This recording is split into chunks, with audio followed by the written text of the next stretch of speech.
Êxodo, capítulo 25.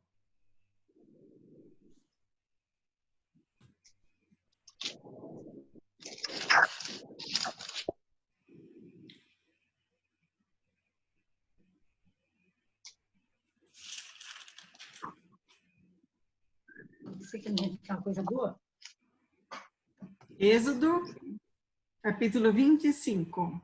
Nós já estamos em Êxodo, essa é a terceira semana, mas hoje a gente dá uma boa avançada. Vamos passar rapidinho por algumas partes.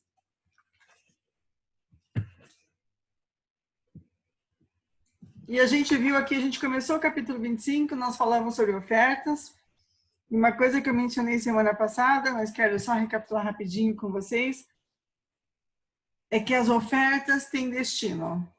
No caso aqui, as ofertas eram destinadas para a construção do tabernáculo. O povo ainda não sabia para que era, mas Deus pediu os materiais específicos. Toda oferta tem propósito, e o propósito era que o nome de Deus fosse glorificado. E toda oferta tem colheita. Se nós semeamos o melhor que nós temos, nós vamos colher o melhor. Se nós semeamos de qualquer jeito, nós vamos também ter uma colheita de qualquer jeito.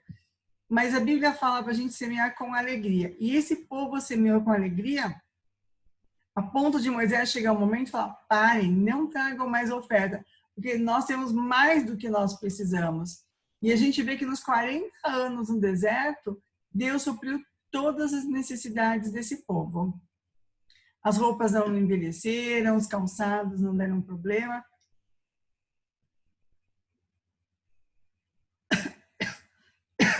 Desculpa. Deus foi cuidando deles, havia o maná todos os dias na porta, havia provisão de água, Deus mandava às vezes codornizes, então Deus foi suprindo. E é tão interessante que o maná todos os dias chegava na porta do templo, era uma provisão completa. A gente não vê falar que aquele povo ficou doente. Não, houve uma provisão completa do Senhor em todas as áreas, mas porque esse povo semeou lá no começo. E hoje a gente segue mais um pouquinho. Aí Deus vai falar para ele o que eles iam construir com essas ofertas. A primeira dos objetos mencionados,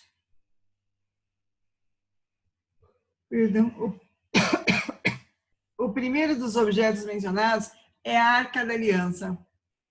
E a Arca da Aliança fala de algo muito especial, porque a Arca da Aliança ficava lá no Santo dos Santos.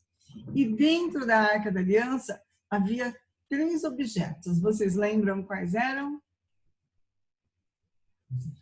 As tábuas da lei, um pote com maná que eles guardaram e a vara de Arão que floresceu. Então aqui Deus está dando todas as coordenadas. E a primeira fala de uma aliança, é a Arca da Aliança. Deus, quando está fazendo o tabernáculo, agora eles estão entrando numa aliança com o Senhor. Porque antes, eles estavam lá no Egito. E lá no Egito, eles estavam cercados pela idolatria e eles aprenderam muitas coisas. Eles não podiam adorar o seu Deus. Então, Deus está pedindo que eles construam o tabernáculo para que haja uma adoração perfeita a Deus. Mas esse Deus que os tirou do Egito, eles ouviram falar muitas histórias, mas eles vão aprender a conhecê-lo de verdade daqui para frente. Eles viram as provas lá no Egito, as pragas, que duraram em torno de 1 ano. E essas pragas, o inimigo foi destruído, foi derrubado. Eles passam pelo Mar Vermelho e agora eles estão caminhando rumo à Terra Prometida. Então, a primeira que Deus estabelece, que Deus fala que eles precisam fazer é o tabernáculo, não. A Arca da Aliança.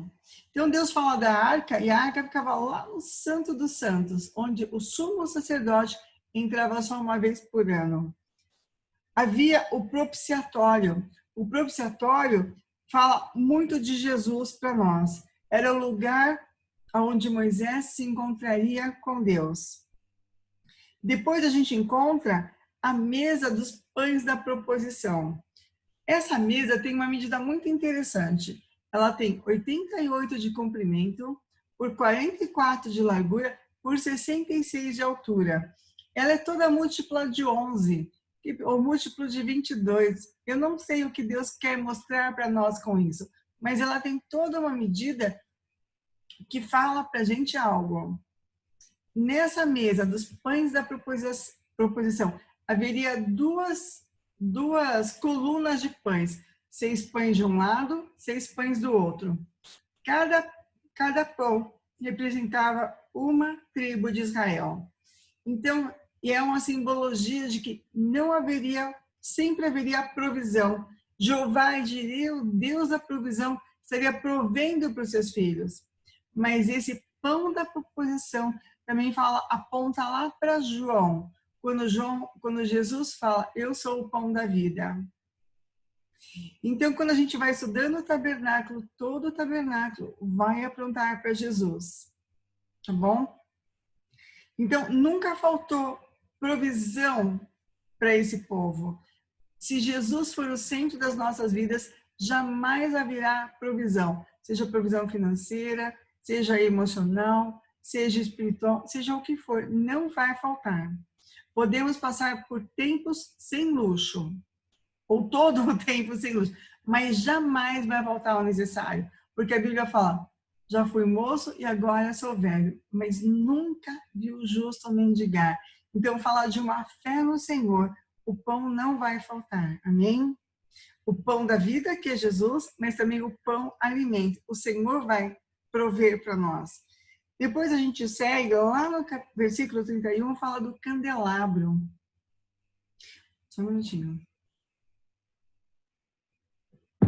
O candelabro tem algo muito interessante. Ele era uma peça só, de ouro. A sua haste, os bocais para as velas, as maçãs, ele era totalmente uma só peça, de ouro batido.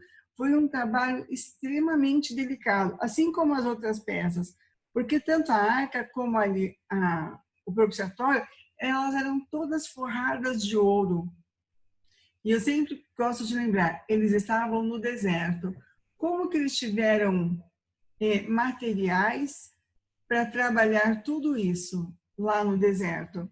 Mas o candelabro fala de uma luz que não se apagava, nem de dia, nem de noite. E os filhos de Arão eram responsáveis por colocar o azeite nessas lâmpadas. Quando nós olhamos para o Novo Testamento, Jesus fala, eu sou a luz do mundo. Quem me segue não andará em trevas. Então, Jesus é uma luz dentro de nós que não pode se apagar. Mas assim como lá no tabernáculo, precisava todos os dias e várias vezes por dia colocar azeite, colocar o óleo da unção, nós precisamos todos os dias ir a Deus e buscar que haja óleo fresco sobre as nossas vidas, que haja o azeite da unção sobre nós. Nós vamos clamar, e hoje o azeite da unção é o Espírito Santo. Nós pedimos que o Espírito Santo todos os dias esteja conosco, para que a luz de Cristo esteja brilhando em nós e através de nós. Amém? Esse é um desafio de todos os dias. E aí a gente chega no capítulo 26, aliás, ainda no 25, versículo 40. Fátima, você pode ler só o versículo 40, por favor, colocar som? O pastor está colocando som. Vê, pois, que tudo faças segundo o modelo que te foi mostrado no monte. Uhum. Nós precisamos lembrar que há um modelo de Deus para tudo que nós fazemos. Às vezes queremos fazer de qualquer jeito. Não é de qualquer jeito. É no modelo de Deus. Então, que a gente faça, não sabemos como fazer algo, Deus, como que isso é feito? Deus, precisamos pedir orientação de Deus, porque o Espírito Santo está disponível. Nós só precisamos pedir que Ele nos ensine todas as coisas. E aí a gente chega no capítulo 26 e as cortinas do tabernáculo são feitas. As cortinas, lá no versículo 1, finalzinho, diz que ela era obra de artista. Mas esse povo que havia saído do Egito e só sabia fazer tijolo, como será que ficou a cabeça deles? Deve ter dado nó na cabeça, porque aqui são só as instruções do que seria feito. Então, pensa, eu só sei, imagina que você só sabe fazer um bolo básico de liquidificador e te pedem para fazer um pão de ló que é um pouquinho mais elaborado. Graças a Deus temos Google, dá para a gente buscar, ou a gente tem alguém perto que talvez vai nos ensinar a fazer. Mas aqui, não, eles dependiam totalmente de Deus, ninguém sabia fazer nada. Não havia como correr para o vizinho e pedir ajuda. Mas Deus está dizendo, olha, vocês vão fazer uma cortina toda bordada, obra de artista. Como será que eles ficaram, né? Perplexos.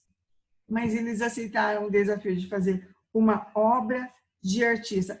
E essa cortina tinha muitos detalhes. A metragem, a espessura, as argolas, tudo isso. Aí a gente chega e vai seguindo e vê que há uma cobertura de peles e tábuas. Toda a tenda ou todo o tabernáculo, ele seria coberto de pele de carneiro tingida de vermelho. Essa pele de carneiro, o carneiro não é um animal grande. E essa tenda media 5 de assim por 15 de assim. Era um bom tamanho. Quem calcula para mim? 5 vezes 15. Quantos metros quadrados daqui? Fora as cortinas laterais, né? Mas só a cobertura. Essa pele de carneiro, ela era tingida com um molusco. Então, todas as peles de carneiro eram tingidas, porque há uma parte de Israel que dá para o mar Mediterrâneo. E eles estavam no deserto vagueando e eles tinham alguns acessos a algumas coisas, mesmo passeando. Eles tingiram essas peles de carneiro de vermelho. O que fala para a gente? Que a cobertura do tabernáculo tinha o simbolismo, aquele sangue que os livrou lá no Egito, nos umbrais das portas. Agora, a cobertura do tabernáculo tinha que ser o sangue do cordeiro. Então, aqui eram carneiros que tinham sido mortos, mas hoje, trazendo para os nossos dias, sobre a nossa vida, tem que estar o sangue do cordeiro. A gente não vê esse sangue do cordeiro, ele é espiritual, mas há uma cobertura de proteção para nós, amém? Essa cobertura é para sempre se eu andar na luz de Cristo, se eu me alimentar do pão da vida. O tabernáculo vai sempre apontar, o Antigo Testamento vai sempre apontar para o Novo Testamento. E o Novo Testamento aponta para que Jesus vai voltar. Amém? E a gente vê aqui o véu, o cortinado e as colunas. O véu entre o santo e o santo dos santos, ou outro nome, o santo e o santíssimo lugar. Esse véu era tremendamente espesso e pesado. Não sei qual a tecnologia da época para sustentar isso. Não havia guindaste, não havia outros materiais. Eu não sei como que eles trabalharam com isso. Oi, Giselda, bem-vinda. Eu não sei como que eles trabalharam para erguer essa coluna. Lembrando que o tabernáculo era desmontável, era tipo uma pecinha de Lego. Eles montam, mas uma pecinha de Lego em proporções gigantescas. Extremamente pesado, essa cortina. Como que eles sustentavam, como que eles faziam tudo. Tanto que essa cortina, agora não do tabernáculo, mas do templo, que quando Jesus morre, lá na cruz do Calvário, é rasgado do alto a baixo. Então, isso vai acontecendo. Aí a gente chega no capítulo 27. Estou dando só um pano de fundo para vocês, porque eu pedi para vocês lerem esses capítulos, amém? Capítulo 27. A gente chega agora no altar de holocausto. Se alguém tiver alguma pergunta, pode colocar, que a gente vai respondendo, tá bom? Você manda pelo Zap ou pelo YouTube.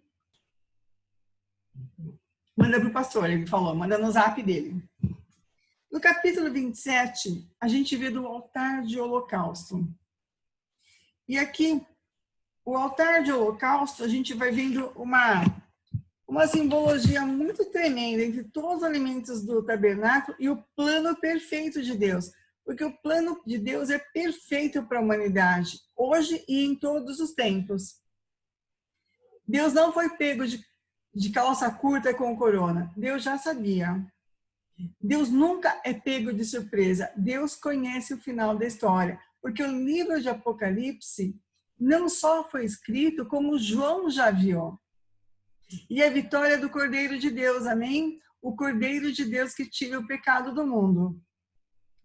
A gente viu na semana passada que as cores, o ouro, a prata, o bronze, as cores, todas elas apontam para Jesus.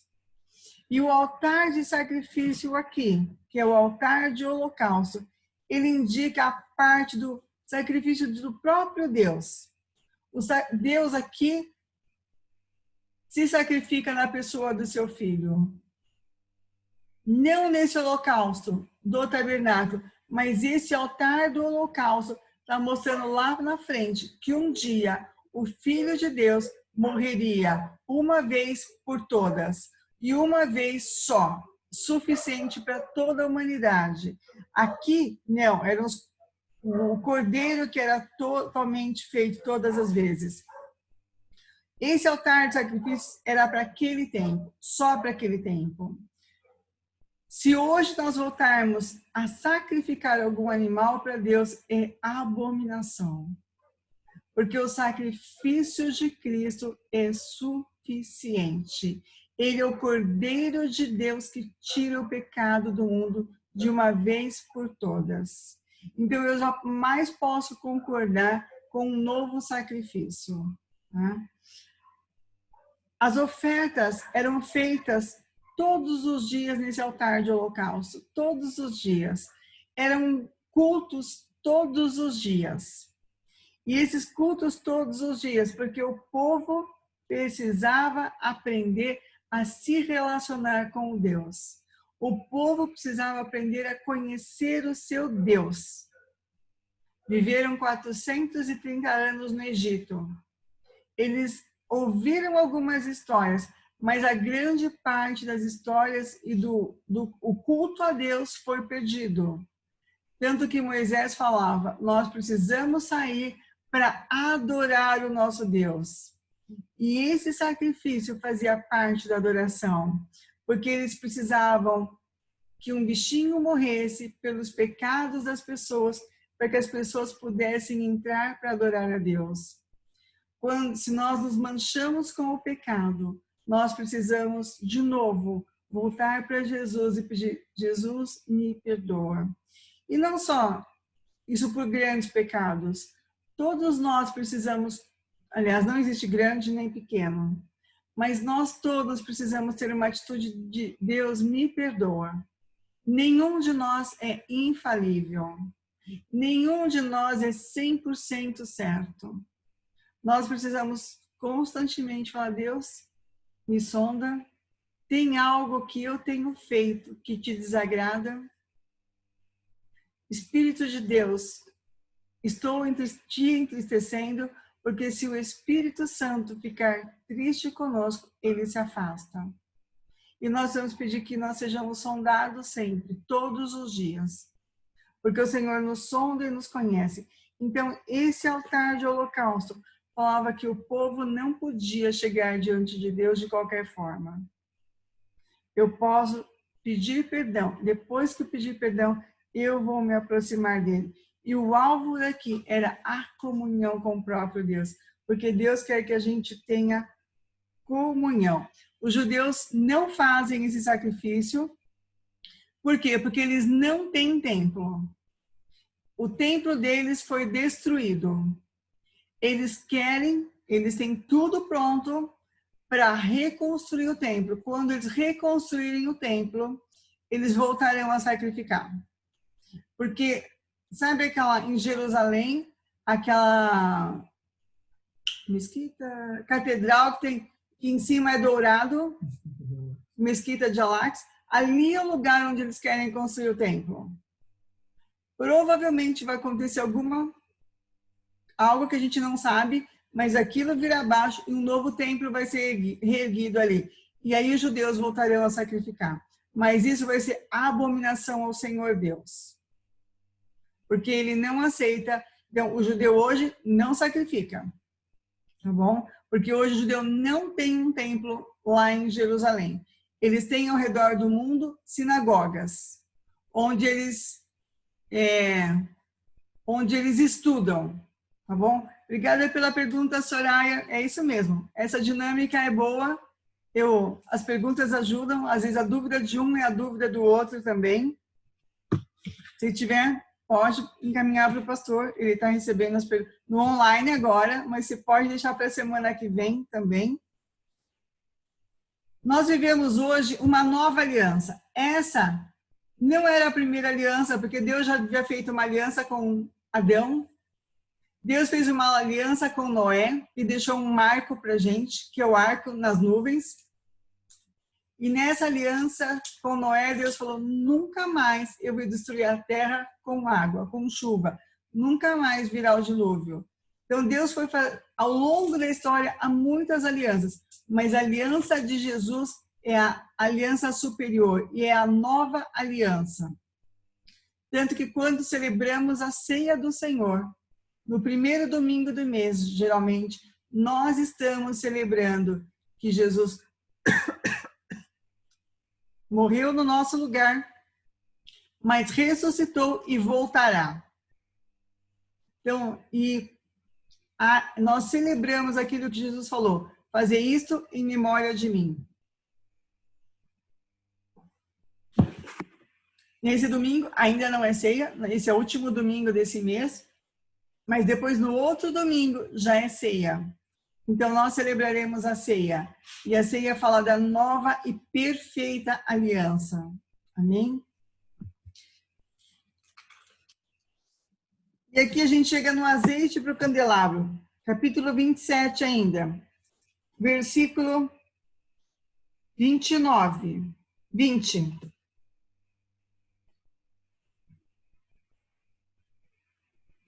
E eu vou pedir que o Rogério leia. Por favor, você pode ler o versículo 20.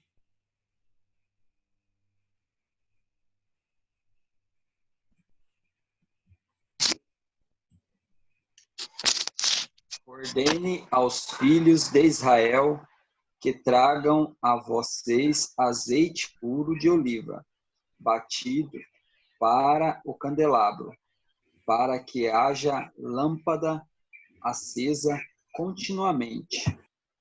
Amém? Então, aqui é uma ordem. Deus ordene aos filhos de Israel. Hoje nós somos os filhos de Deus e nós devemos trazer azeite puro. Eu já falei lá atrás, mas esse azeite hoje é o símbolo do Espírito Santo. Então nós devemos clamar que o Espírito Santo nos encha continuamente, que ele sempre esteja conosco. Vamos ler a Bíblia, o Espírito Santo me mostra. O Senhor inspirou os homens a escreverem esse texto. Me inspira para que eu compreenda o que o Senhor quer que eu aprenda nesse dia. Espírito Santo, eu preciso fazer alguma coisa, me ajuda. E quando eu estou clamando pelo Espírito Santo, eu estou clamando mais de Cristo em mim. E a luz está permanecendo acesa. Nós precisamos tomar cuidado para que a luz do Espírito não se apague dentro de nós. É mais fácil manter do que reacender. É como fogueira. É fácil manter uma fogueira sempre acesa. Você vai colocando sempre mais lenha. Mas a hora que você parou e ela apagou, é difícil reacendê-la. Quanto mais fria ela ficar, mais difícil será. Então, nós precisamos clamar para que essa lâmpada em nós não se apague. Porque hoje, nós é que somos o tabernáculo. 1 Coríntios 6:19 fala, vós sois o templo onde habita Deus. Nós somos o templo do Senhor. E o templo do Senhor, a lâmpada não se apaga. A lâmpada está continuamente acesa. É a nossa responsabilidade. É a responsabilidade do sacerdote sempre colocar o azeite. nós somos os sacerdotes do Deus vivo. 1 Pedro 2,9 fala, nós somos sacerdócio real, nação santa, povo de propriedade exclusiva do Senhor. Então, nós somos agora responsáveis por deixar a lâmpada sempre acesa. Amém? E a gente chega agora no... Só um minutinho.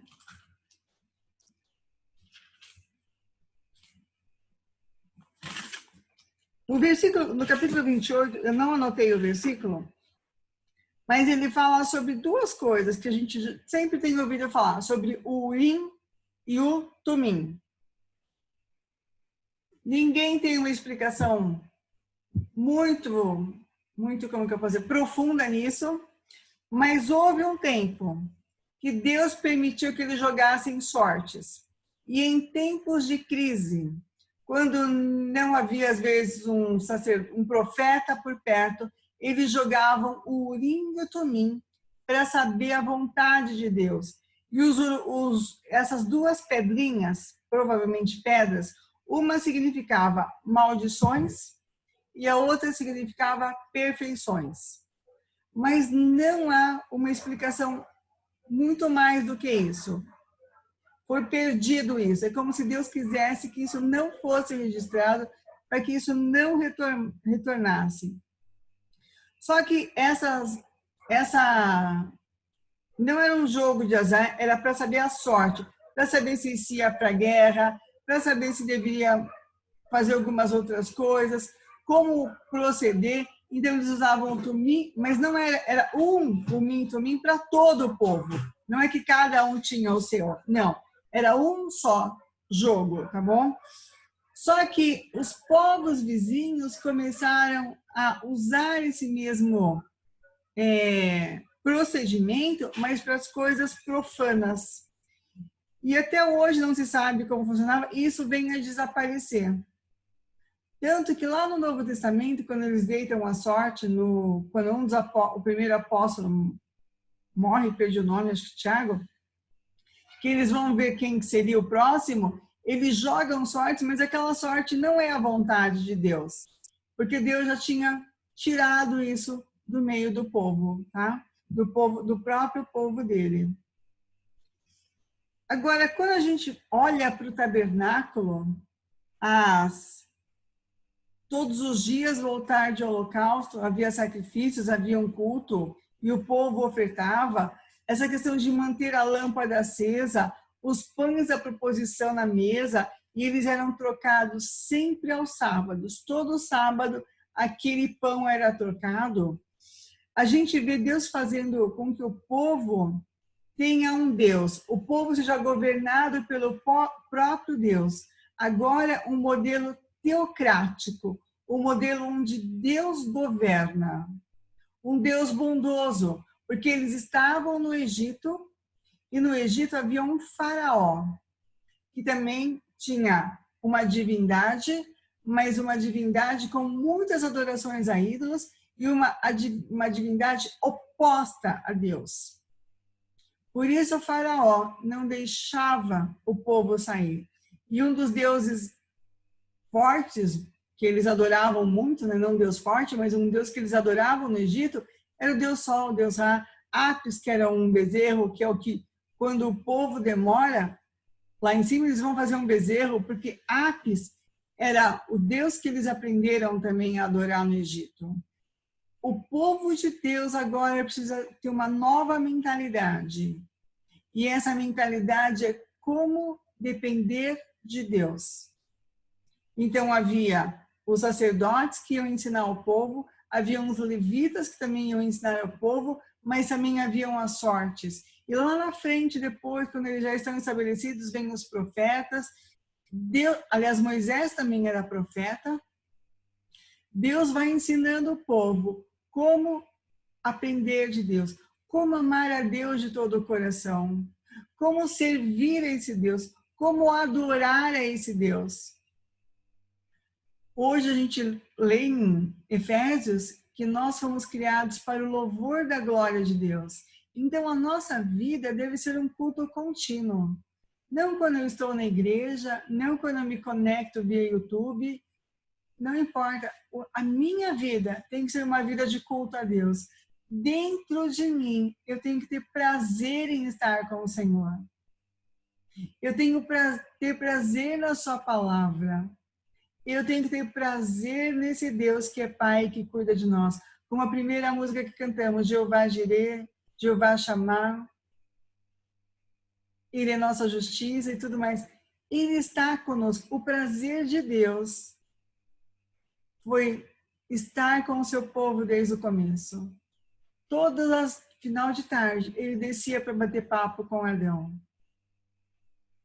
Ele tirou Abrão de Ur dos Caldeus porque ele viu o coração de Adão e agora ele, de Abrão ele faz uma nação.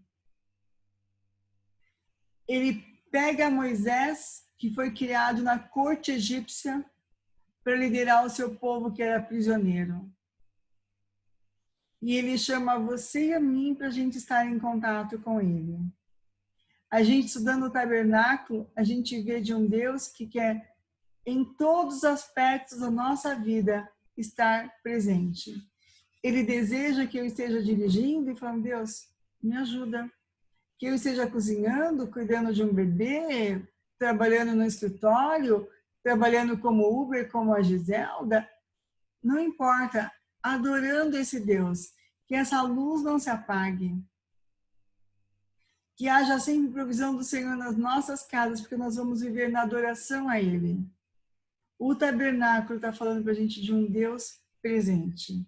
E eu paro por aqui, capítulo 28, e a gente segue a semana que vem, capítulo 29, a consagração dos sacerdotes. Já, mais uma vez, se você tem dúvidas, peça, mande pelo zap para mim e para o pastor, e a gente tem mais um cântico.